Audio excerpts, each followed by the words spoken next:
Listening to War. The story of the BBC's monitoring service in the Second World War. The narrator is Elvar Liddell.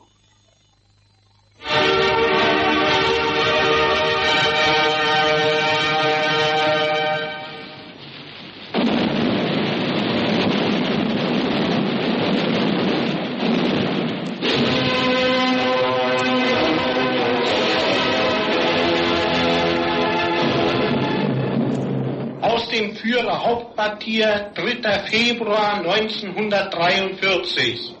Das Oberkommando der Wehrmacht gibt bekannt. Der Kampf um Stalingrad ist zu Ende. On Wednesday, the 3rd of February 1943, a special communique from Hitler's High Command was broadcast by the German Home Service. It caused widespread dismay among the civilian population of the Third Reich, but one listener for whom it was not intended, carefully transcribing the communique in a country house deep in rural Worcestershire, heard it with joy. The translation, which was soon on its way to London, was, however, strictly factual. From the Führer's headquarters. The High Command of the Armed Forces announces, the struggle for Stalingrad has ended. Loyal to their oath to the last breath, the 6th Army, under the exemplary leadership of Field Marshal Paulus, had to succumb to the numerical... Combined with the British victory at El Alamein a few months before and the American landing in North Africa, the Russian triumph at Stalingrad seemed to make Germany's final defeat certain. But long before reporting that communique, the BBC monitoring service had established itself as an indispensable part of the nation's information-gathering machine. Every day, 500 employees were listening to and editing more than 1 million words in 30 languages. A brief but comprehensive roundup of the previous day's material was prepared every day, and a much fuller daily digest, often the length of a full-scale novel, was circulated to 600 recipients in government departments, allied embassies, newspapers, and, most important of all, the BBC's own news departments. Monitors, editors, reference librarians, and typists worked in shifts round the clock. The origins of this major enterprise had been more humble. They went back 5 years to 1938, when, to counter the anti-British propaganda already being poured out by Germany and Italy, the BBC had begun to broadcast in foreign languages. The contracts of the first recruits to that language service contained a then novel clause. Your duties will include listening to, reporting on, and transcribing foreign language broadcasts. No special receivers or premises were provided at that time. The foreign transmissions were picked up by the BBC's receiving station at Tatsfield and passed by landline to London. Among the first people to perform this still totally new listening task was David Bowman. It was an extremely limited, very, very limited operation. We monitored in an office on the 3rd floor in Broadcasting House, and they translated the material, which I had the task of sort of putting into correct English and circulating to various customers we had. So valuable did the new service prove, both to the BBC and to the government, that, as the international situation worsened, discussions took place on expanding the existing arrangements as soon as war began. By early 1939, this seemed inevitable. From Assistant Controller, Overseas, to Deputy Director General, Secret. Comments on monitoring proposals. 5th of June, 1939. We have suggested a 24 hours monitoring service because it seems to us that it will be important for government departments concerned and the BBC to have immediate knowledge of what is being broadcast in wartime from non-enemy and enemy countries. We ourselves are planning what is virtually a 24-hour program for both home and overseas. Should we not presume that other countries will take similar action? There is no doubt that monitoring on the scale envisaged in our proposals is bound to be an expensive business. At this time, the extra cost of the whole monitoring operation was only £2 10 shillings a week, the wages of a single stenographer. Everyone else fitted in the work on top of their normal duties. While discussions about the future monitoring service had been going on in London, other BBC officials had been scouring the country in search of premises, to which most of their London departments could be evacuated as soon as war was declared. Dispersal was planned to many different locations, but one was needed which could also serve, if necessary, as the emergency headquarters of the BBC itself. Eventually the choice fell on a property which, in its estate agent's particulars, sounded suitably spacious and imposing. Wood Norton, Worcestershire. Evesham, 2 miles. A magnificently appointed mansion, reconstructed by the Duc d'Orléans about 40 years ago at a cost of £100,000. 40 acres, 9 reception rooms, 30 bedrooms, 7 bathrooms, swimming pool. There are 2 drives, the principal one entered through a pair of magnificent wrought iron gates from the Palace of Versailles. The Duc d'Orléans had in fact been pretender to the French throne, as no visitor to Wood Norton was able to forget, for the fleur-de-lis motif was everywhere, on doorknobs, light switches, even in the bathrooms. The BBC spent £810 on a wooden hut, 6 receivers and some aerials, hoping to recover the cost from the government. The embryo Ministry of Information proved uncooperative. £4,000 for capital equipment and £24,000 for the initial running expenses were only grudgingly approved. Meanwhile, as the international situation grew visibly worse, the BBC found itself under pressure to provide more information immediately about what the German leaders were saying to their own people. Malcolm Frost, a future head of the monitoring service, was then Director of Overseas Intelligence at the BBC. Ogilvy, who was then Director General, sent for me and said, look here, the Whitehall are furious. The Prime Minister was demanding to know what Hitler was saying immediately. Can you organise something straight away? I looked at the machine which had been planned and realised that it simply couldn't be made to work immediately, and set up a purely temporary monitoring service at Beaconsfield in the house of one of my staff. And we took as many receivers as we could down there and threw arrows out of windows. I took some of my foreign staff, particularly the Germans, down there to do the actual monitoring. And we rigged up a dispatch rider service with the aid of the War Office to take the stuff to Whitehall as fast as we could go. And this continued right up to the outbreak. In those closing weeks of peace, as Wood Norton was made ready for his wartime role, the BBC began to select the monitors who would man it when the call to action came. Although this was a totally new type of job, finding suitable recruits proved surprisingly easy, as Richard Marriott, who soon afterwards became head of the monitoring service, discovered. Any of the languages that we wanted to listen to, I think we've found it reasonably simple to find people who knew those languages and were ready to be employed by somewhere like the BBC as a wartime job. There were a lot of German refugees, especially a lot of young men who hadn't got jobs and who later came to have distinguished careers both inside the BBC and outside it. One rich source of candidates was found among men and women with linguistic qualifications who had previously applied unsuccessfully for a post with the BBC. A common characteristic of many of those who survived the selection procedure, which involved a paper in current affairs as well as more practical tests, was a highly cosmopolitan background with fluency in several foreign languages. I was born in Russia, but actually I came to England as a refugee from Nazi Germany. Anatole Goldberg. And in the summer of 1939, to my surprise, I received a letter from the BBC asking me whether I should like to become a monitor. Then, fortunately, the letter went on to explain what a monitor was. It added, rather disconcertingly at the end, that the language for which I would be wanted would be Spanish. I had indicated Spanish on a BBC form, but I knew other languages better, let's put it that way, especially as I had taken my degree in Far Eastern languages. To this recruit, at least, with an uncertain income as a freelance journalist liable to dry up altogether if war broke out, the terms offered by the BBC seemed generous. £300 a year, plus billeting accommodation, included breakfast and another meal. I found it absolutely magnificent.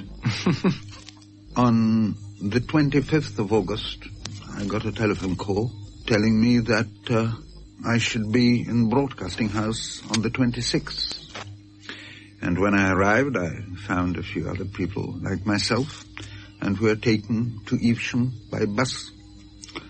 It was a lovely day, but when we arrived in Evesham, it rained. Moreover, the city was celebrating what was known as Carnival. Now, to a carnival celebration at the end of August on the eve of a world war had something apocalyptic about it. From the purely practical point of view, it created some difficulties. No one was at home. Everyone was celebrating. Those who were supposed to billet us were nowhere to be found. We waited at the station, and, of course, it was a wonderful feeling. We left everything to our superiors, to those who were responsible. There was little time to savour the novelty of the situation, for the monitors were plunged almost at once into the demanding daily routine, which was to continue for most of them for the next 6 years. David Berman. We set to work straight away. In fact, the moment we arrived, we started recording our bulletins, listening to them. As soon as war broke out, Germany became our priority, and we covered it round the clock, Berlin and the regional stations as well. Among the German monitors was Werner Rubinstein, who had lived for 10 years in Berlin earlier in his life. He was summoned to Evesham directly after taking his finals at Cambridge and found a very different way of life. The work was done in wooden huts. It was a very beautiful setting among the trees. You went to the rota board, on which you saw a list of commitments for the day. You also had a position schedule, because room was rather scarce and you had to take every bulletin in a special allocated place. And at that position you would find a receiver. Some are very simple domestic receivers and some are very sophisticated communication receivers. You also had recording equipment, and you then proceeded to make notes of everything you heard. Before that, of course, you had to intercept the program. Most of the tuning had to be done by the monitors themselves, who had never tackled anything technical in their lives before. Finding the station one wanted, recording and taking notes was only part of the monitor's work. A monitor was not allowed to select the material which he thought was important and transcribe it on the basis of his own judgment. He had to go to the editor in Information Bureau, report to him what he had heard, and he was then given instructions how to treat the material. That is to say, which parts of the material had to be transcribed in full and which had to be discarded or summarized or reported on. This preliminary sifting, when the monitor reported what he or she had heard, was humorously known as confessing, a word not perhaps inappropriate to what was in theory a cloistered community of dedicated listeners where most of the words heard came from the world outside. But pleasant though these rural surroundings were, there were hazards, some due to the method of recording in those early days on wax cylinders, which could melt if left on a sunny windowsill, and which were also brittle. Occasionally furious monitors used to hurl them at cubicle walls and break them, and monitors who thought that they couldn't hear them anyway had a little way of dropping them occasionally so you couldn't possibly hear them. Lorna Swire, one of the team of monitors listening to foreign broadcasts in English. The autumn of 1939 was one of the sunniest and warmest of the century, just as the winter which followed it was to be the hardest in living memory. Evesham, surrounded by some of the most fertile countryside in England, was an exceptionally agreeable place to be in the opening months of the war, or would have been if so much of the monitor's work had not been deeply depressing. One of the earliest duties of the German monitors, who were mainly refugees from the Nazis, was to record and translate the speech in which Hitler celebrated his conquest of Poland. 2 Tagen sind unsere Städte, Märkte und Dörfer geschmückt mit den Fahnen und Symbolen des neuen Reichs. Unter Glockenläuten feiert das deutsche Volk einen großen, in seiner Art geschichtlich einmaligen Sieg. The German nation is today celebrating a victory unique in history. A country which had a population of 36 million and an army of roughly 50 divisions opposed us. A week after the struggle had begun, the die had already been cast. Wherever Polish troops encountered German detachments, they were repelled. Any broadcast by Hitler was a major event. Another broadcaster from Germany made daily appearances on the air. Germany calling, Germany calling, Germany calling. Here are the Reichs under ambush, Station Bremen and Station DXB on the 31-meter band. You are about to hear our news in English. The New York Times reports the British cruiser Exeter has been run aground. Hall was an institution. It took 2 of us to do him every night, 22:30. More interesting for Lorna Squire and her colleagues were the so-called black stations operated by Germany but claiming to be manned by dissident Britons. On the 5th of March 1940, while winter and the phony war still lay upon Europe like a blight, this is the new British broadcasting station, operating on 5,925 kilocycles and on a wavelength of 50.63 meters. Have you ever given any thought to the fate of your children? I mean, those who are old enough to have some idea of what is happening, but not old enough for military service. You realize that the government's evacuation plan, or should one say their complete collapse, may have a profound effect upon your boys and girls in years to come. Do you remember how in the months before last... Other black stations were even less convincing. Workers' Challenge was one full of crude language, and Radio Caledonia. Speculating about the identity or appearance of freedom broadcasters provided the monitors with a little light relief. Ray Barker, who had joined the BBC from the Ministry of Pensions, was another English-language monitor. We used to listen to these bulletins, and we used to make mental pictures among ourselves of what they were like. There was one station, I think it called itself Christian Peace, and we imagined an unfrocked priest with soup stains all down his lapels, you know, and long hair. And then suddenly there was very little to laugh at. On the morning of the 9th of April 1940... the Supreme Command of the German Defense Forces announces the operations to occupy Denmark and the Norwegian coast have proceeded according to plan today. The professional listeners of Evesham now heard in a new language the unmistakable voice of treason. Proklamation til det norske folk. Efter at England hadde brutt Norges neutralitet. Proclamation to the Norwegian people.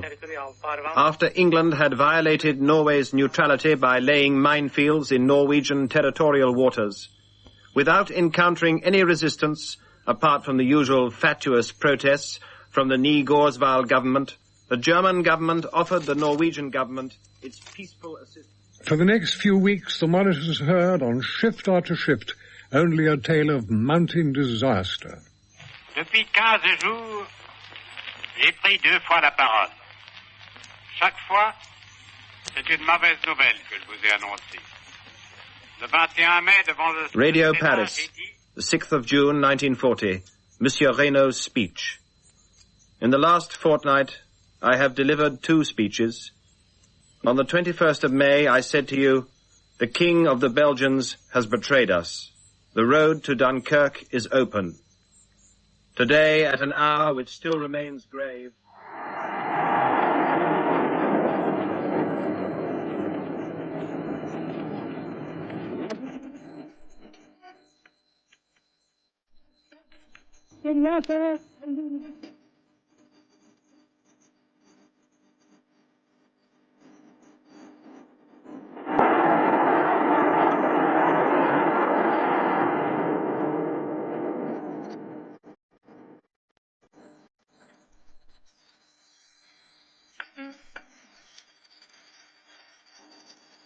Rome, the 10th of June, 1940.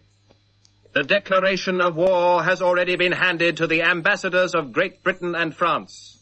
We are in the field. Français, à l'appel de Monsieur le Président de la République, j'assume à partir d'aujourd'hui la direction du gouvernement de la France.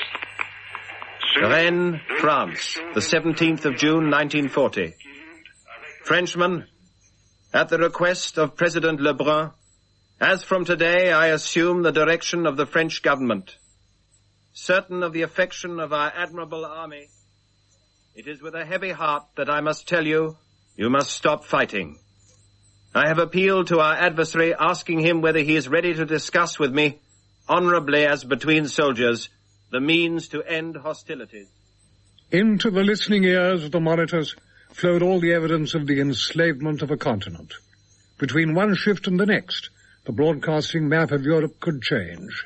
In the case of Denmark and Belgium and the Netherlands, all those stations closed down and sort of reappeared under German management the following morning.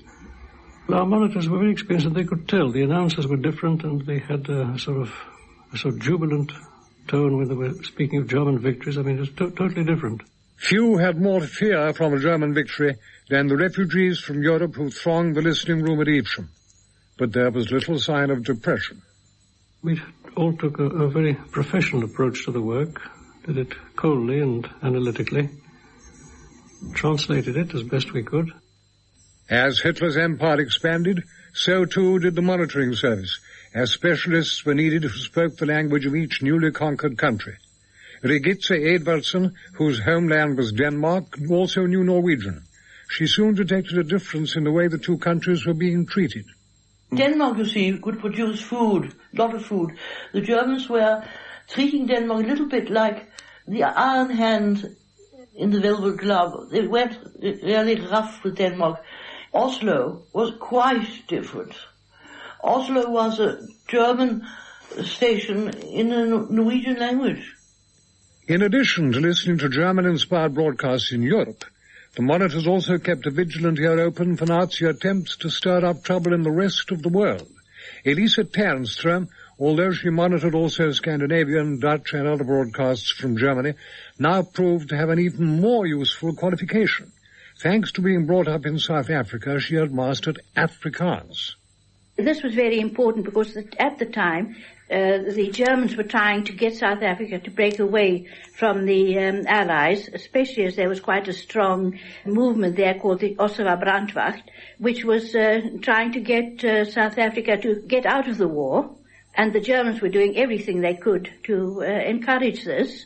The long, legendary year during which Great Britain lacked an active ally anywhere in the world, while everywhere Germany was triumphant or conspiring against her, ended dramatically.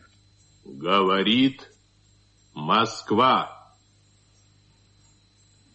С рассветом 22 июня 1941 года регулярные войска германской армии. The 22nd of June 1941. At dawn, the German armies fell upon our country from the Baltic to the Black Sea, without a declaration of war. There was a sudden demand for Russian monitors. Vova Rubinstein, selected as a German speaker, now had reason to feel grateful for the years he had spent in Russia. I happened to monitor the first wartime Stalin speech after the attack. Well, I must say that I was really a little bit overawed by this unexpected event. I knew that everybody would want to know every word that Stalin said. So I proceeded to listen.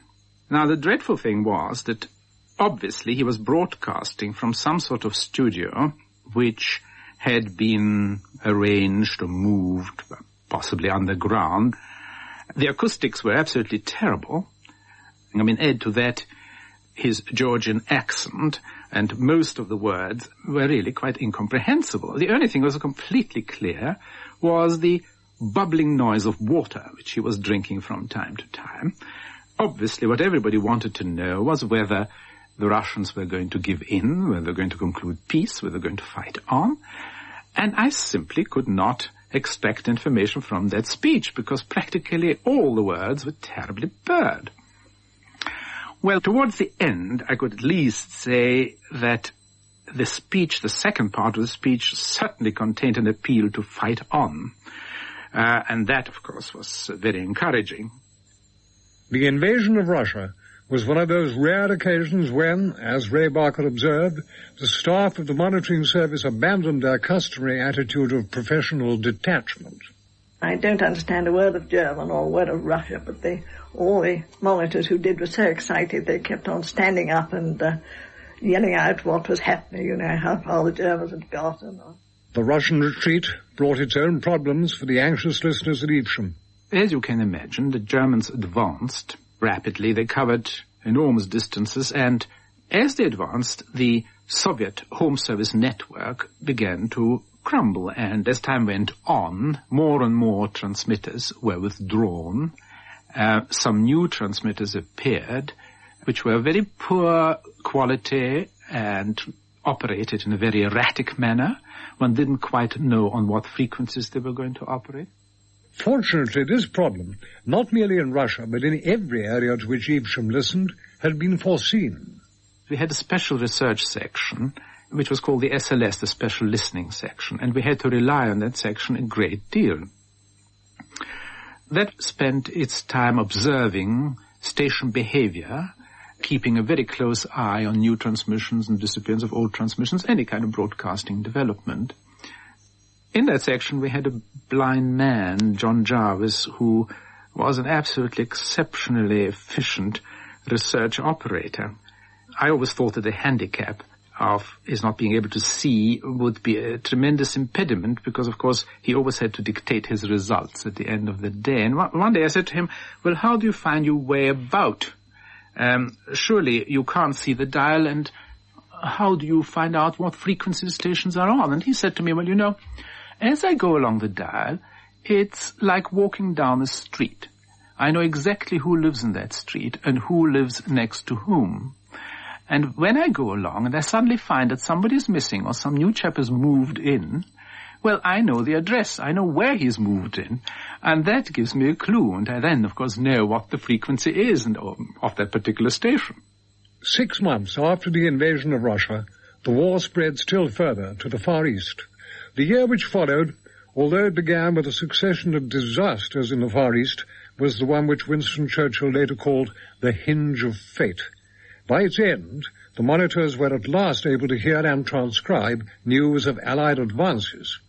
By now, the monitoring service had reached a high pitch of efficiency, and so substantially had the demand for its material increased that the BBC had produced a special guide to explain the service's organization to intending users. Its reputation rested on the accuracy of its output, and here the work of the monitoring supervisors was invaluable. Gradually, what might be called a philosophy of monitoring emerged. Former supervisor Ivan Bilibin, whose native language was Russian. In the beginning, there was a school which said that the main thing is to put down what you hear. There were some experts somewhere high up in the hierarchy who'd be able to sort out what it all means. But if you hear something, put it down. Well, this, of course, we found out to be a rank heresy. Even if we were dealing with some clandestine station which was passing on some secret message, its medium was the spoken word, and if that spoken word was misheard, the message wasn't conveyed. So the main thing later on, when new monitors came along, I always used to tell them, don't put all your trust on your ears. Combine ears and brain. You'll hear plenty of tripe here, but you will never hear any nonsense. And if you've heard nonsense, you've heard wrong. For the supervisors and the report writers of the editorial unit, an over-conscientious monitor could be almost as troublesome as a careless one. One of the many academics helping in the large German section at Evesham was the art historian now Sir Ernst Gombrich. We were actually rather pedantic. We resented slovenliness on the part of other sections. Many of us were trained as scholars, and our respect for the text, respect for the document, came through in our attitude. We probably made a great nuisance of ourselves occasionally, but I still think that was the right attitude. Another of the Evesham pioneers was the future Lord Weidenfeld. A recently arrived Jewish refugee from Austria, George Weidenfeld had been a student at London University when summoned to join the famous Mayflower bus, as the monitors called it, to Evesham. What was exciting and was new was that you suddenly were thrown into a community which really consisted of two very important elements. On the one hand, a very cosmopolitan element, a sort of mini League of Nations of people of different backgrounds, experience, age groups, different intellectual formation, as well as the people outside the monitoring service who did, in fact, rub shoulders with you at the club, at social functions. Sometimes they might have been billeted in the same house or be neighbors. And they reflected in miniature the whole microcosm of English society. You were thrown to the deep end of British life. I'd always been brought up with the idea that the only stiff upper lips you ever met were in Britain, but this is not true, because everybody had the stiffest of upper lips. And yet they knew, well, in lots of cases they didn't know where their families were, and they suspected, quite rightly, that most of them were in camps. After the war, of course, when they found out where they'd gone to, it was really quite dreadful. Some of them had lost every single relation they had, and they must have been in a terrible state, but they never showed it, except one Dutch girl. I remember she ran out of the listening room sobbing because Rotterdam was being bombed and one thing and another, and she couldn't bear it because she'd lived there. But I never saw anybody else show any emotion at any time. They were an extremely mixed bunch. I always felt it rather like the Foreign Legion. Nobody bothered about what you'd been before. You know, you were just there and you did the same job. And there's a vast pool of expertise on almost any subject under the sun. And I was always quite proud when I could tell all these experts an English term they'd never heard of before. And I used to wonder if I'd been right. It was an absolute model of the way the world ought to be, because it was quite amazing how well we settled down together. I mean, occasionally you got a few grumbles, such as, oh dear, listen to him, he's a bore like all these Germans are, you know, something like that, or he would forget it, you know, these Russians. But in the main, everybody settled down together, and they were wonderfully loyal, and we worked magnificently. The remarkable esprit de corps which soon developed within the monitoring service was no doubt partly due to the extent to which its members' lives were centred on the mansion of Wood Norton and the town of Evesham. Everyone had been uprooted from his home, and often from his native country, and been transplanted into billets which offered varying degrees of comfort and welcome. Apart from their work, it is their billets which most wartime monitors remember best. The BBC had done its best to prepare its employees for this new experience with a circular to its staff which nicely mingled admonition with warning. Advice to those in billets with lodgings. Lodgings are advertised as places where lodgers are wanted. The lodger is desirous and desired. You are a billetee. You probably don't want to live in a billet. Remember that it is even more probable that the billetor doesn't want you. The situation obviously requires tact. The billeting charge of £1 guinea a week covers accommodation, breakfast, and a dinner meal. It must suffice that there is a bed available, or space in which a bed can be provided, and that the place is clean. That is all. The billeting officers are doing their best to see that you are going to get more than that, but it is a billet, not an hotel. Inside sanitation is not specified and may not be available. There may or may not be a bathroom. The billetor is not obliged to provide heated water or a fire in your bedroom. If you are uncomfortable in your relations with your billetor, and diplomacy fails, don't rush to the dreadful arbitrament of war, but talk to the billeting officer. I came down from Scotland, quite convinced I was going to do something over the air, the voice of Britain, instead of which they asked me to be a billeting officer. Molly Warren Evans. Her job was, she soon found, fought with special problems peculiar to the BBC. We were billeting a delightful, cultured German monitor. And the householder's son was away fighting in Germany. They didn't want to know. Terribly difficult like that. The nationality thing sometimes was, and language difficulties. Or the lack of modern plumbing. One of the big difficulties at Evesham, to our people coming up with fairly sophisticated backgrounds, were the rather humble accommodation, often charming little old Victorian Edwardian cottages, where there was no real proper sanitation. Luckily, thanks to the curious history of Wood Norton, the BBC was able to make generous, even lavish provision for those sentenced to a bathless billet. There was the Duke's bath there, for instance, which is a marvellous room, with a sunken bath. All the most magnificent, beautiful coloured porcelain. There was a queue for that one. I was billeted with a retired market gardener, and his wife, who were extremely kind. He used to pipe up my bicycle tires and clean my shoes and bring me strawberries and things. His wife was a very good cook. And I was very lucky to be there because some abilities weren't near so happily placed. People resented them. I remember one charming young woman arriving. She was an English monitor. I don't know how long she lasted, but she arrived with her horse. That was a bit tricky at about midnight. In spite of the horror stories from both sides, the people of Evesham ultimately adjusted well to the influx. Stephen Segur was a Hungarian who had arrived in England only in 1938. His previous job in an import agency in the City of London had hardly prepared him for life in a community where most people had probably never even met a foreigner. Well, it was a rather rural, not to say bucolic place, and they reacted to the presence of this slightly eccentric gang of lunatics from all corners of the world with unmitigated suspicion. Stories would be repeated to me by my quite benevolent and friendly landlady about orgies in the air raid shelters up in the Wood Norton, and wild parties and terribly improper hours kept by all these bohemian foreigners. The point being, of course, that we worked round the clock, 24-hour shifts, and we would come rolling in on our bicycles from work at 1 o'clock in the morning, and the locals were quite convinced that their abilities, we were called, must have been up to some sort of mischief. Otherwise, like respectable people, they would have gone to bed at 9 and been up at 4:30 to milk the cows.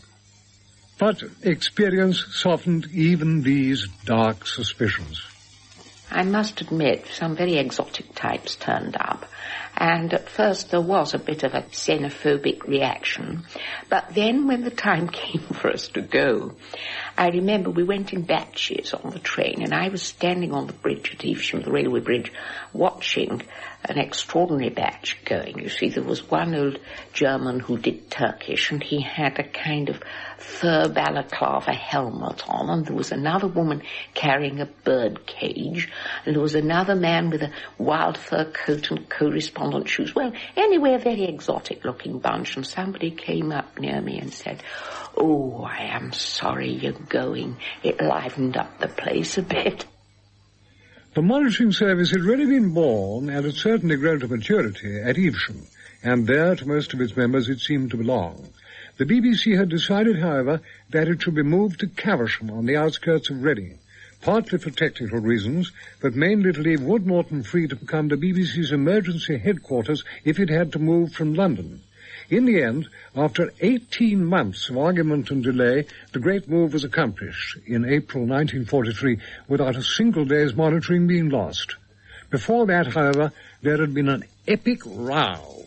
For the three senior officials in charge at Evesham, supported by most of their staff, were bitterly opposed to leaving it.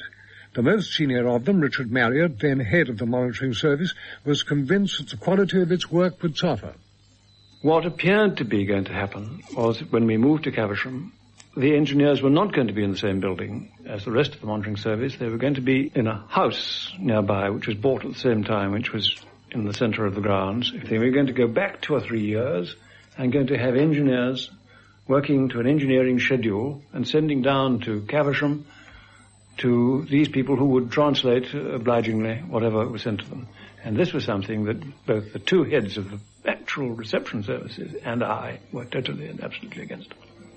Besides the fear that the monitors themselves might no longer be really in charge, was another equally creditable personal motive. We were all young men, and we were all fit and capable of fighting, and we all, in a sense, felt, I think, a pull away from this.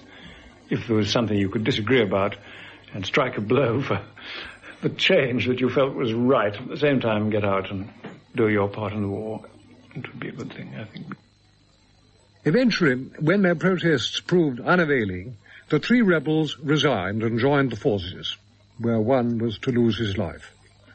Once the service was re-established at Caversham under new leadership, the rebels' chief demand was conceded.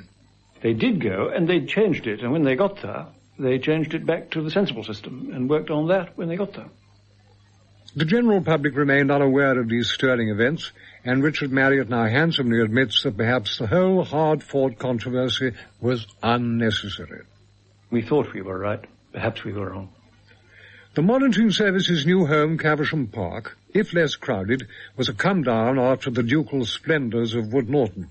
Built for a 19th century industrialist and previously occupied by a boarding school, it was an architecturally undistinguished mansion in an unexciting suburb. But Caversham offered compensations, not least for those monitors who also had young children. There was the mummery.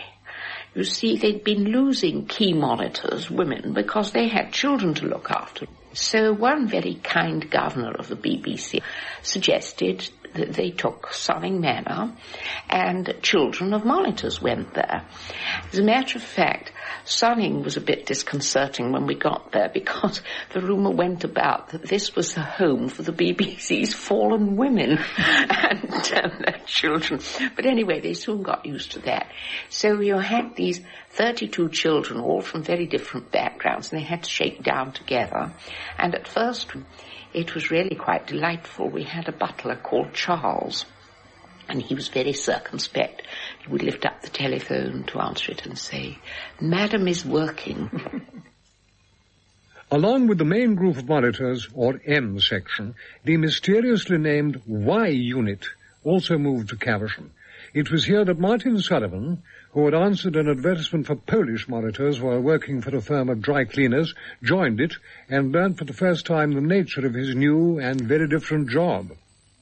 M unit took in the news. They monitored for content.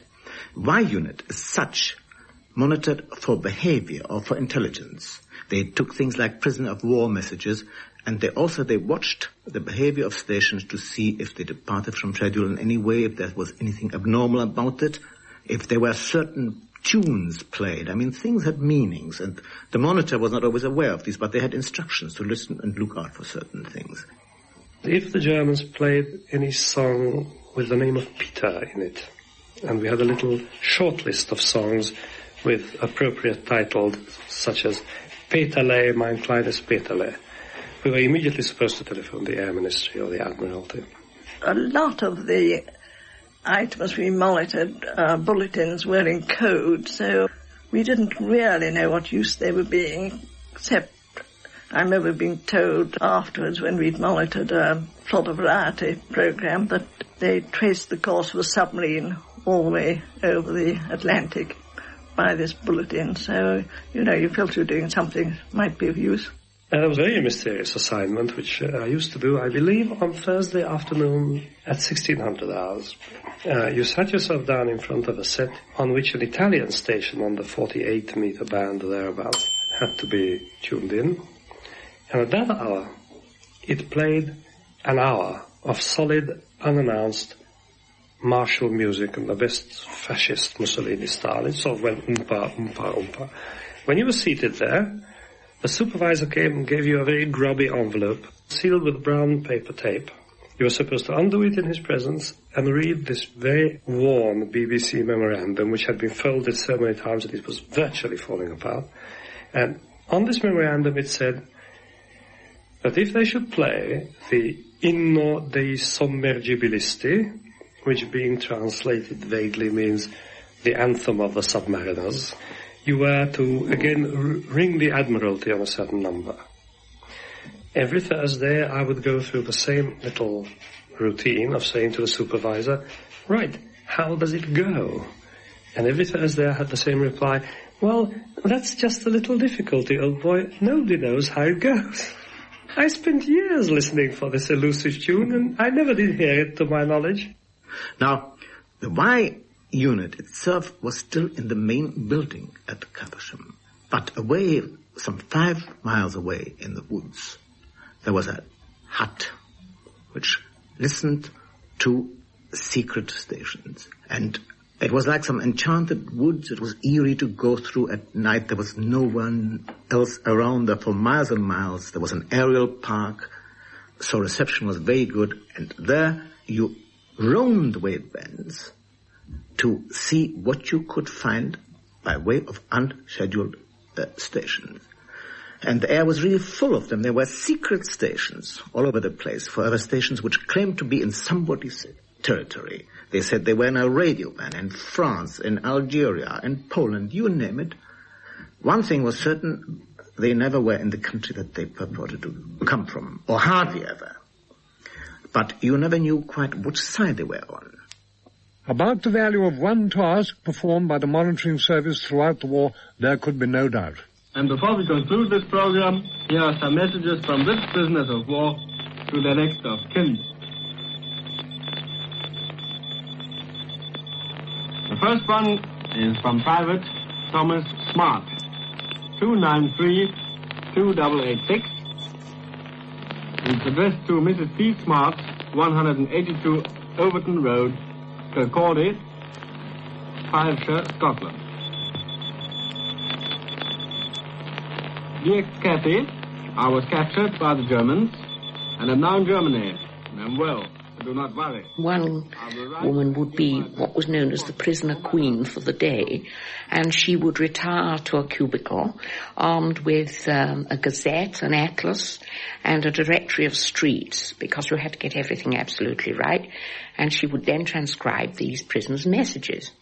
And then, by the time she'd finished, which mostly took her about 4 or 5 hours, she would go out and look for somebody else to check it.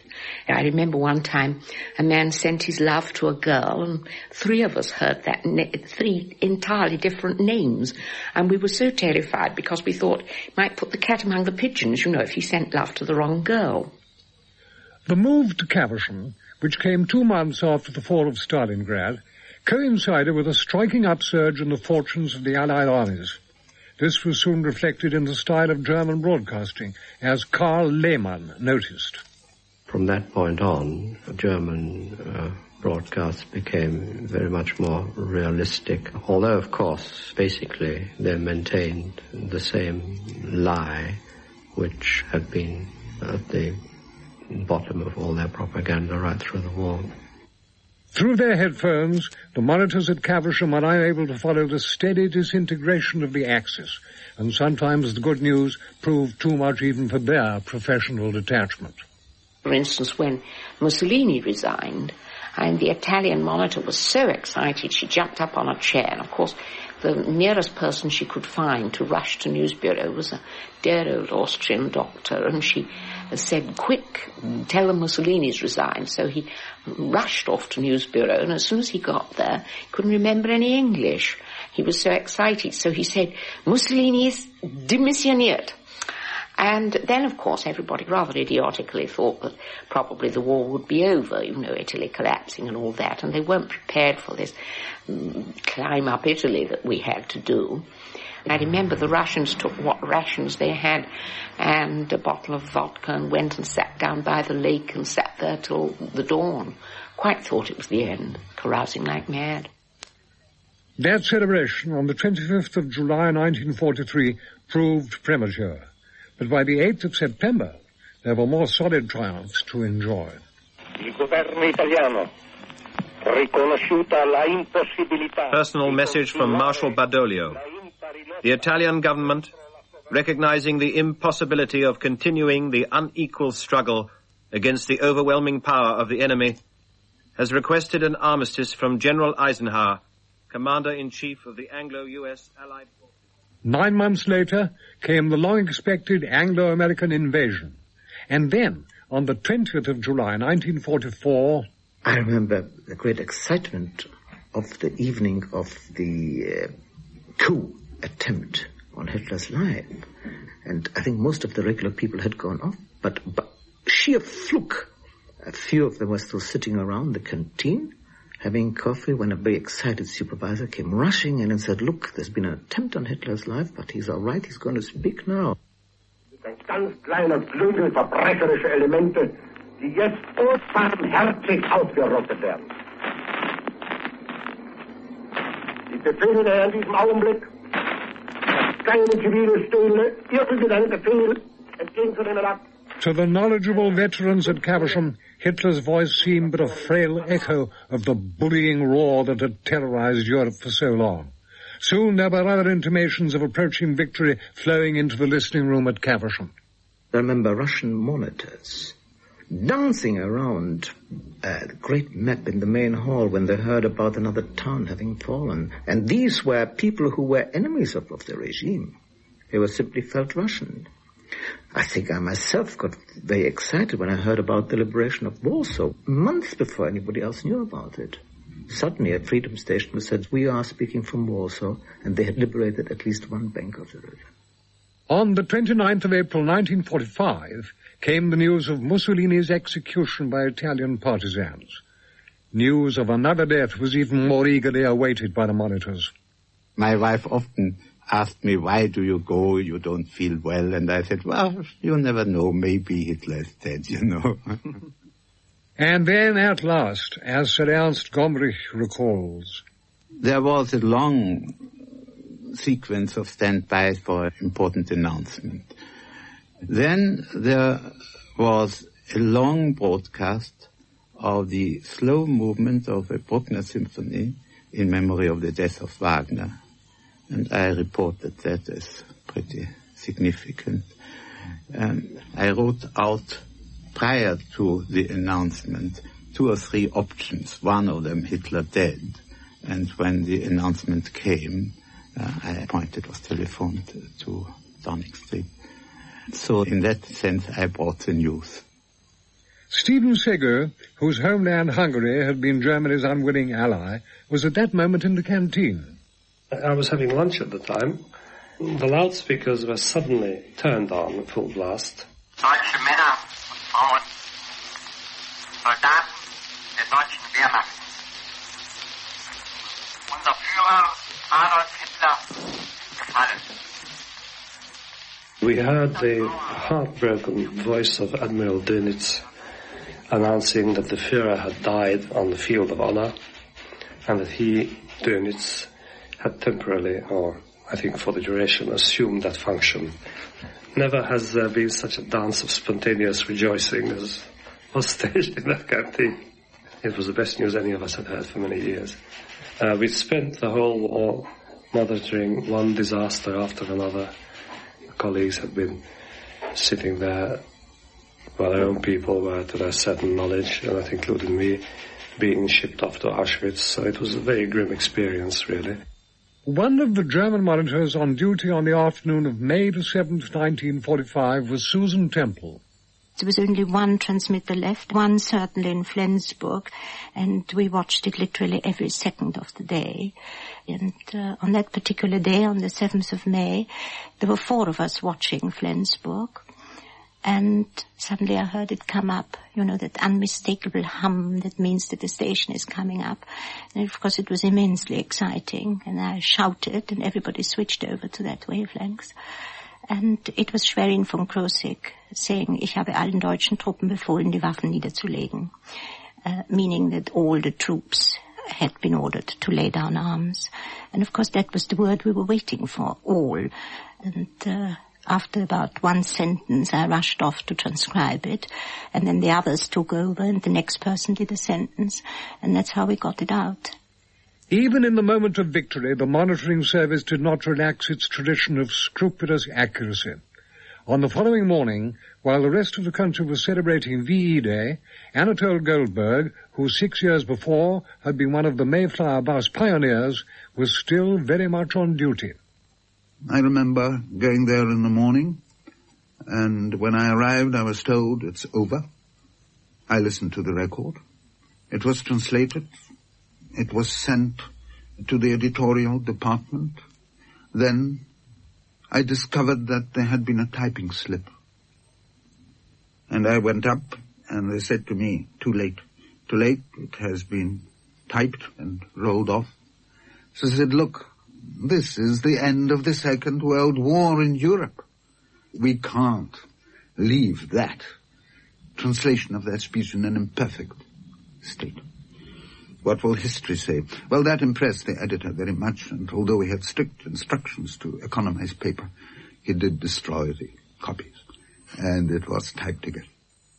When the camps were liberated, lists of prisoners who had survived were broadcast, day in, day out. The monitoring service could not spare people officially to listen to all these, but there were volunteers who decided they must listen to these reports and, if possible, pass on the news. And there was one of my colleagues who, in volunteering for this work, heard that his sister was alive, and that's an unforgettable moment.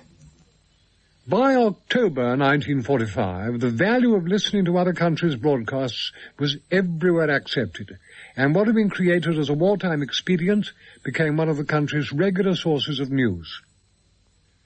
It was a strange way to fight a war, eavesdropping on the enemy, listening to lies, sometimes to the truth, an occupation at once solitary and gregarious. To enliven their off-duty hours in exile at Caversham, some monitors had written a review, which, after the war, was performed in London, though for one night only. Monitors like Lorna Swire and Susan Temple, who had spent the war listening to others, were at last able to move into the limelight. I spend a lifetime listening. Commentators come and go. I'm rather in a fog as to why I keep a log, but someone always wants to know. Every word that's spoken, every tune a station played, I must keep my wits about me, but it's happened, I'm afraid. I fell in love with a voice, and when he's singing, he sings to me. I fell in love with a voice, I'll tell you why this should be. I'll never find him boring, he'll never have a roving eye. I can safely be adoring, he'll be the first man on whom I can rely. I fell in love with a voice, I couldn't help it, you needn't scoff. I get the best of him, as for the rest of him, do you never wish you could switch off?